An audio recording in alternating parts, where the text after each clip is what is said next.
Teman, kali ini kita jumpa lagi. Topik kajian kita pada minggu ini saya akan membahas yang pertama terkait dengan psikologi transpersonal. Apa itu psikologi transpersonal? Kita akan belajar bersama-sama ya. Nah, psikologi transpersonal ini kita akan belajar pengantarnya saja. Jadi kita tidak akan belajar sampai dalam karena psikologi transpersonal ini merupakan kajian yang cukup mendalam juga sehingga butuh waktu tersendiri yang cukup dalam untuk mempelajarinya. Jadi di sini saya akan memberikan wawasan terkait dengan pengantar psikologi transpersonal. Ya, apa itu psikologi transpersonal?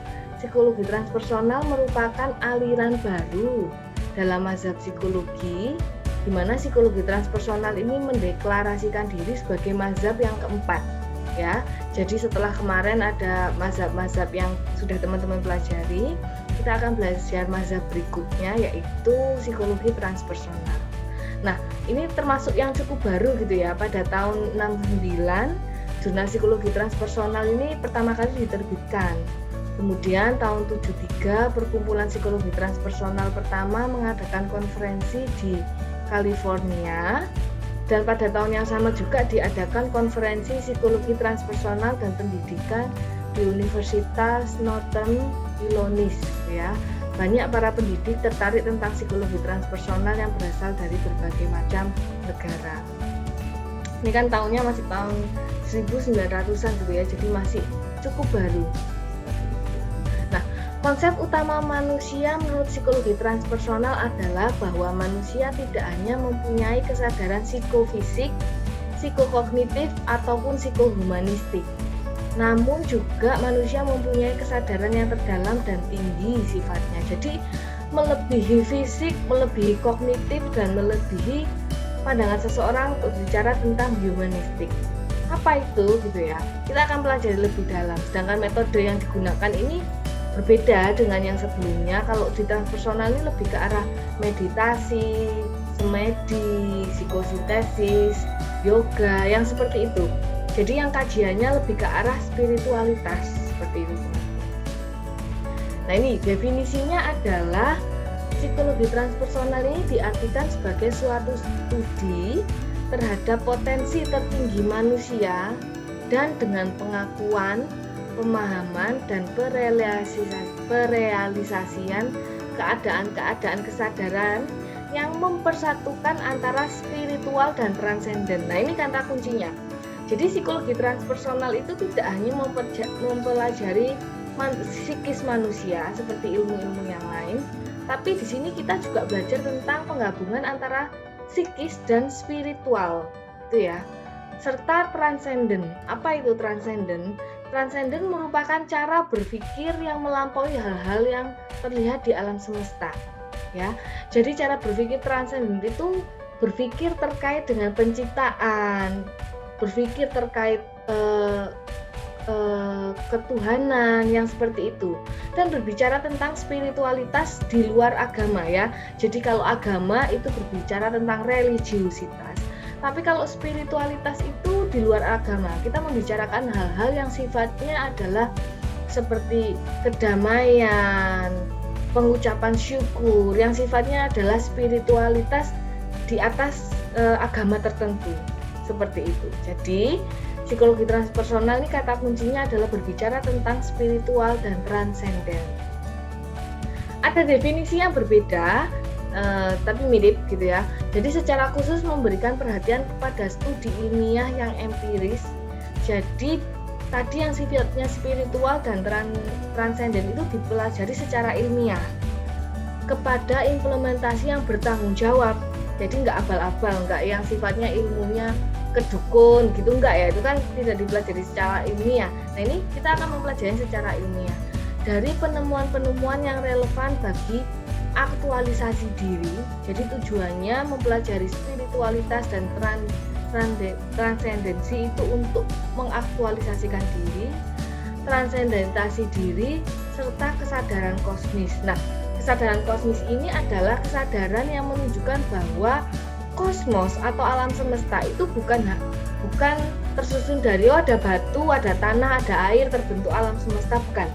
Tapi orang-orang yang percaya akan kesadaran kosmis itu percaya bahwa alam semesta itu dibentuk itu ada tujuannya, ada suatu hukum yang membentuknya gitu ya. Jadi ini bukan secara kebetulan ada batu, ada air, bukan, tetapi ada seseorang yang mencipta atau sesuatu yang menciptakannya gitu ya. Kesadaran ini menunjukkan realitas kosmos yang sebaliknya, yaitu sesuatu yang bersifat spiritual, hidup, imaterial. Jadi bumi atau mungkin lingkungan kita ini terbentuk karena ada sesuatu benda-benda hidup yang memang punya tujuan ada di sini. Jadi bukan terbentuk karena sesuatu yang kebetulan. Nah, fenomena transendental ini terjadi ataupun dialami oleh orang-orang maupun sekelompok orang yang percaya. Jadi seperti itu. Tadi kata kuncinya selain ada spiritual, transendentasi, ada juga yang namanya kesadaran kosmis. Jadi orang-orang penganut psikologi transpersonal ini benar-benar paham bahwa dia dilahirkan di dunia ini punya tujuan tertentu. Saya belajar di Universitas Ciputra ini sudah digariskan. Jadi bukan sembarangan asal kamu secara tidak sengaja masuk ke UC, bukan. Pasti ada suatu tujuannya. Nah, orang-orang yang percaya pada aliran ini percaya bahwa setiap manusia dilahirkan itu memiliki tujuan yang bisa diaktualisasikan, yang bisa dimaksimalkan segala sesuatu yang dia miliki dalam dirinya. Seperti itu. Nah, ini sejarahnya. Jadi ternyata transpersonal ini disusun berdasarkan banyak tokoh gitu ya. Ada beberapa tokoh utama. Yang pertama Carl Gustav Jung, teman-teman juga sudah belajar gitu ya. Kalau teman-teman ingat, Jung ini memberikan banyak sumbangsi terkait dengan teori archetype dan ketidaksadaran kolektif. Nah, ini mewarnai hampir semua diskusi psikologi transpersonal. Yang pertama adalah Jung. Ya, jadi yang sifatnya archetype seperti itu. Jadi perumpamaan atas sebuah atau sesuatu yang dia ciptakan itu. Berikutnya ada namanya Roberto Assagioli. Dia menciptakan istilah psikosintesis, yaitu menggambarkan dua jalur individu untuk realisasi diri. Nah, ini namanya psikosintesis. Apa itu? Yang pertama namanya psikosintesis pribadi. Jadi dalam psikosintesis pribadi ini adalah tahapan pertama ketika seseorang mengembangkan pusat kesadaran bahwa saya ini aku gitu ya. Saya ini adalah seorang manusia yang punya banyak hal, banyak potensi yang bisa saya kembangkan gitu ya. Dan saya ini disebut dengan aku. Ya. Ketika seseorang sadar bahwa dia secara utuh bisa menggerakkan tubuhnya, bisa memaksimalkan pemikirannya, otaknya gitu ya, kepada subpersonalitas jiwa yang terintegrasi. Saya jadi ingat, saya benar-benar merasa bahwa saya ini utuh secara utuh itu pada saat kelas 3 SD gitu ya. Mungkin teman-teman punya pengalaman yang berbeda. Kapan teman-teman bisa benar-benar merasa bahwa saya ini manusia yang punya segala hal yang utuh dan bisa saya maksimalkan. Saya teringat saya waktu itu kelas 3 SD di mana saya tersadarkan karena waktu itu sebenarnya saya itu sakit ya. Sakitnya sebenarnya sakit yang cukup tidak terlalu parah, yaitu sakit kalau teman-teman tahu cantengan gitu ya di jempol kaki. Nah, pada saat itu saya merasakan bahwa ini benar-benar sakit banget. Aku sampai nggak tahan sakitnya gitu ya, karena saya kebetulan juga nggak tahan sakit. Sampai di suatu titik saya merasa bahwa saya bisa mengendalikan rasa sakit ini, saya bisa mengendalikan apa yang saya rasakan. Ternyata saya punya sesuatu yang bisa saya kendalikan secara utuh sebagai manusia. Nah, ini adalah pusat kesadaran untuk kepribadian ketika seseorang ini secara sadar merasa utuh aku gitu ya. Kemudian setelah fase tahap pertama ini terbentuk, muncul tahap kedua, yaitu namanya psikosintesis spiritual, di mana saya ini mampu mengakses energi spiritual dan mengubah apa yang disebut menjadi super conscious gitu ya. Jadi super untuk menghasilkan sebuah pusat spiritual bagi kepribadian yang dimana pertamanya jadi aku, I menjadi self, pribadi gitu ya. Nah, kontak antara pusat sadar dan super conscious ini dicapai melalui teknik seperti meditasi, kemudian menghasilkan koneksi ke seluruh umat manusia dan seluruh alam. Jadi ketika seseorang sudah melewati tahap yang pertama, kemudian dia mengembangkan lagi, biasanya melalui proses meditasi. Kalau teman-teman lihat guru-guru yang banyak meditasi itu sampai akhirnya dia bisa menyatu dengan alam, bisa merasakan alam, bisa merasakan kondisi. Nah, itu yang dinamakan dengan psikosintesis spiritual. Seperti itu. Berikutnya ada tokoh lain yaitu Abraham Maslow, di mana ternyata Maslow juga mengembangkan lagi ya, setelah aktualisasi diri, kemudian dia meningkatkan lagi menjadi transendensi diri gitu ya, jadi lebih atas lagi. Jadi pengalaman puncak aktualisasi diri itu menjelaskan itu secara biologis ya, tapi kalau transpersonalis itu menjelaskan terkait dengan spirit gitu ya. Jadi dia berbicara lebih di atas lagi, berbicara tentang sesuatu yang spiritual. Dia berpendapat bahwa spiritualitas memiliki makna naturalistik dan tidak selalu berhubungan dengan agama ataupun metafisik. Metafisik ini adalah sesuatu yang ada di dunia ini gitu ya. Dan ia mengklaim bahwa semua momen kebahagiaan bisa disamakan dengan inti pengalaman religius, bahkan jika konteksnya tidak agama. Tadi yang saya bilang bahwa spiritualitas itu berbicara tentang penerimaan diri, berbicara tentang keikhlasan, berbicara tentang kebersyukuran. Nah, itu yang dimaksud adalah seperti itu ya. Kemudian tokoh yang keempat yaitu Grove, memiliki gagasan ekstrim. Jadi dia menganggap atau mempelajari transpersonal itu adalah pengalaman terkait dengan kondisi kesadaran, tapi yang berbeda dari biasanya. Kesadaran yang diciptakan dengan sengaja, dengan cara mungkin meminum minuman alkohol gitu. Jadi ketika agak-agak ngefly menggunakan zat-zat adiktif, atau belajar pernafasan namanya holotropik. Jadi menggunakan zat-zat tertentu agar membuat dirinya ini seperti bisa melihat dirinya sebagai kesadaran yang lain, seperti agak ngefly atau melayang, tapi dia masih sadar, seperti itu. Tujuannya adalah untuk eksplorasi diri, seperti itu. Kemudian ada juga tokoh yang namanya Charles Sturt, menganggap bahwa kesadaran itu sebagai sistem yang kompleks, ya. Kemudian komponen yang berfungsi bersama-sama. Mereka dapat terstruktur dengan cara yang berbeda-beda. Gitu ya. Nah, kalau Sturt ini membangun atau menganalisa sebuah konsep yang namanya diskrit dari kesadaran. Nah, diskrit dari kesadaran ini seperti apa? Diskrit dari kesadaran ini adalah ketika seseorang bisa benar-benar merealisasikan dan membedakan kapan saya bermimpi, kapan saya bangun gitu ya. Kemudian ketika saya bermeditasi itu masuk dalam kondisi otak apa, beta atau alfa atau yang mana. Jadi dia mempelajari tentang hal-hal seperti itu.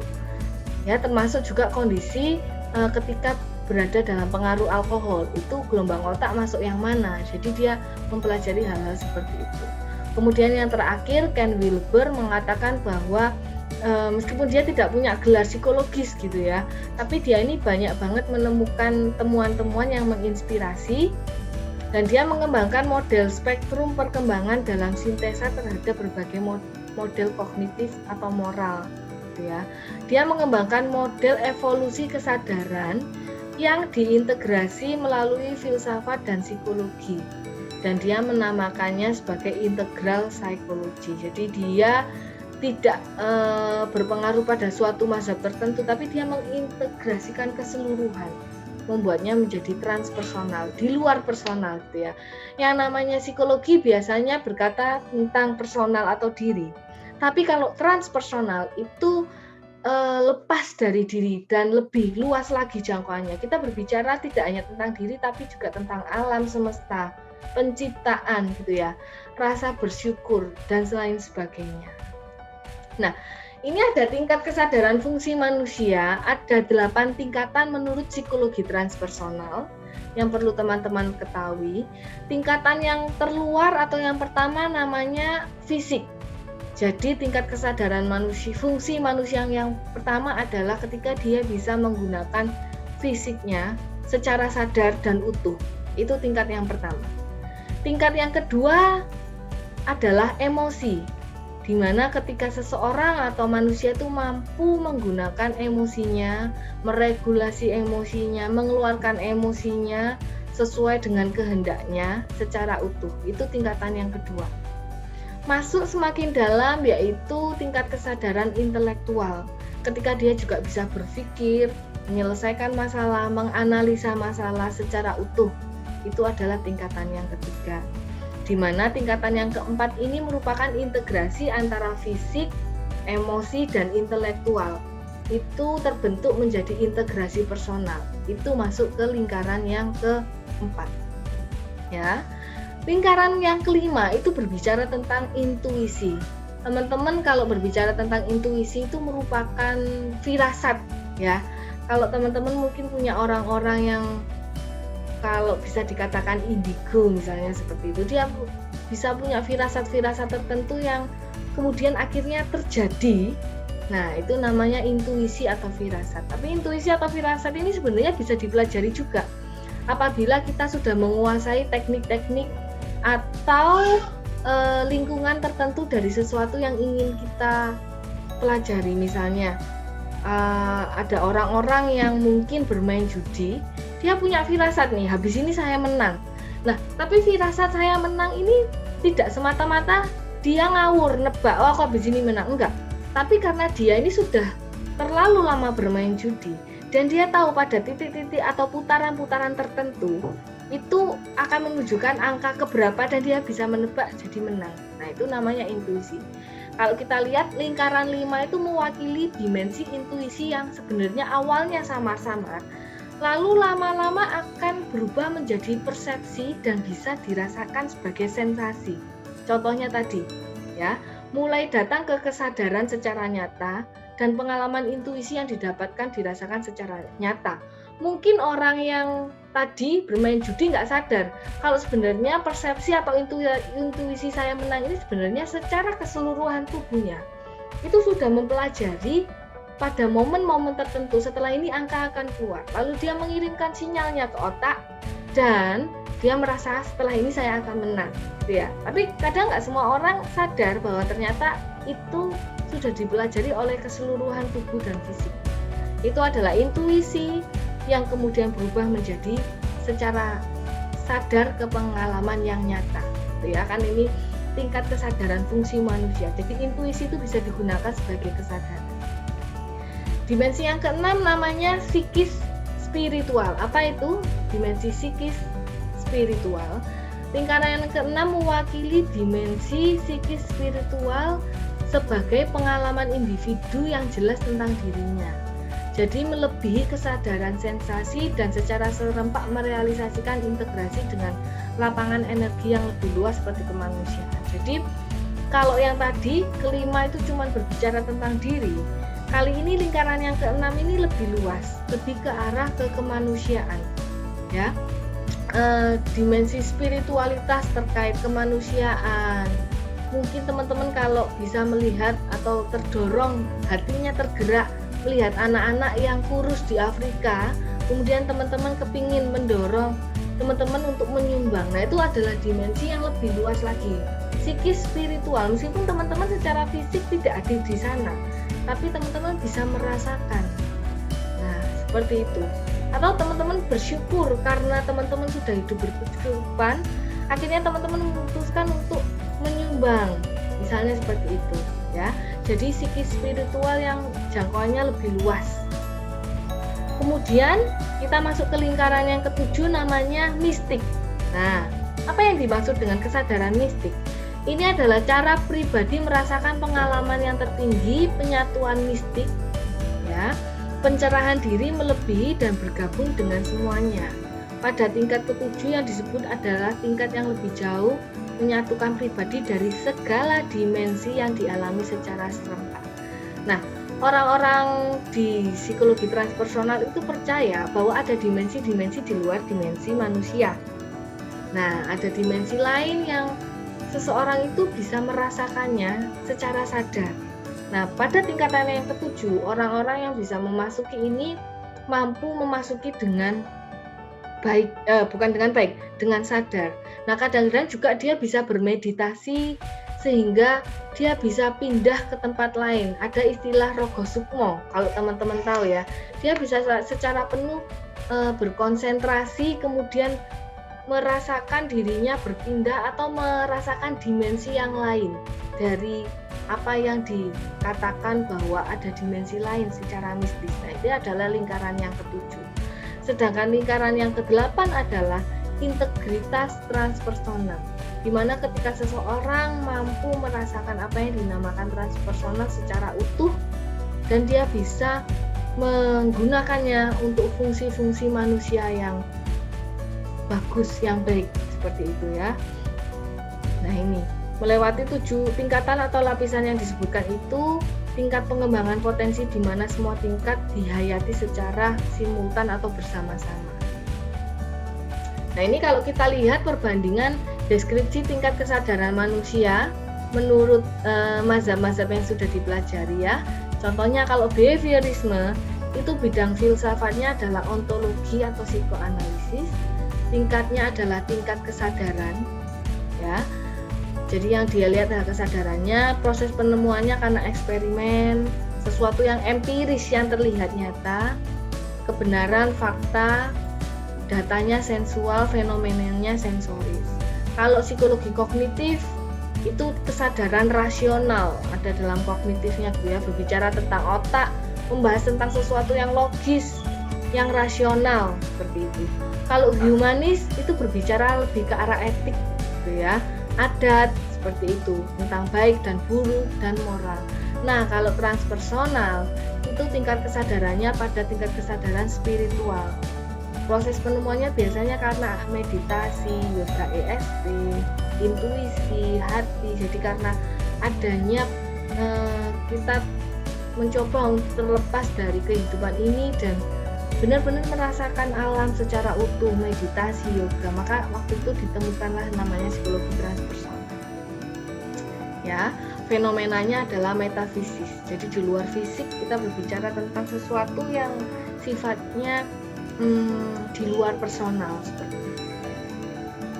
Nah, psikologi transpersonal juga punya psikoterapi di mana menggunakan metode-metode yang berbeda dengan metode mazhab yang lain. Ini Rowan mengatakan bahwa metode spiritualitas berupa terapi-terapi transpersonal, image work, meditasi, dan doa. Ada juga yang namanya konseling transpersonal di mana dia berbicara tentang aku nggak berbicara tentang hanya diri saya, tapi kemampuan apa yang bisa saya maksimalkan lagi terkait dengan bagaimana saya bersyukur agar saya bisa menerima keadaan lebih baik lagi, bagaimana saya ikhlas, seperti itu.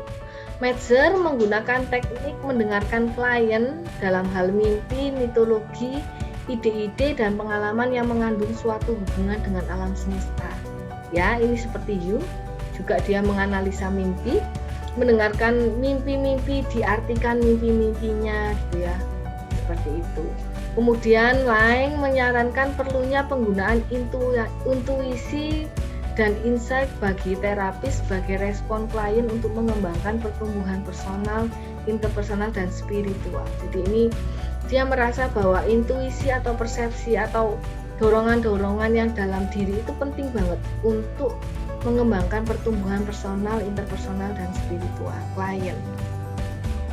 Bernstein menggunakan teknik meditasi, ya, biblioterapi spiritual, kemudian menggunakan kitab-kitab suci ya, kemudian hipnosis pada kehidupan masa lalu, yoga, visualisasi, psikodrama, holotropic breathing gitu ya. Jadi ini menggunakan gambaran-gambaran visual juga atau psikodrama ketika seseorang ingin disadarkan dengan cara dia melihat drama sesuai dengan apa yang diharapkan oleh kesepakatan awal ya. Misalnya pengen sembuh dari adiksi, dia ditunjukkan drama yang sesuai dengan hal tersebut. Kemudian Davis menggunakan modifikasi perilaku, restrukturisasi kognitif, jadi dia juga menggunakan itu, praktik gestalt, psikodinamika, dream work, terapi musik, seni, dan meditasi. Yang terakhir tadi ada juga psikosintesis menggunakan visualisasi, menggambar bebas, training, ekspresi fisik, menulis, kemudian meditasi dan kerja kelompok. Jadi psikoterapinya transpersonal ini tidak terbatas hanya satu metode saja, banyak banget metode. Bahkan dia juga bisa menggabungkan metode dengan mazhab-mazhab yang sebelumnya. Ya, seperti tadi praktik Gestalt, dilihat dari kognitif juga, ada juga hipnosis seperti itu. Nah, fokus psikoterapi transpersonal adalah pengembangan diri menuju sesuatu yang berhubungan dengan transpersonal berupa kesadaran, pengembangan diri, ya, pengarahan diri sebagai navigator, kognisi, moral, integral psikologi. Transpersonal tidak terbatas pada fisik dan mind, namun juga berupa transformasi kesadaran, di mana integrasi antara tubuh, jiwa, ya, dan pikiran, sehingga seseorang itu bisa harmonis. Nah, intinya dalam transpersonal adalah kita melewati batas-batas personal dan diri, kita mengembangkan diri kita menjadi lebih lagi dengan menyadari adanya spiritualitas, transendensi yang bisa kita pelajari seperti itu. Oke, terima kasih teman-teman.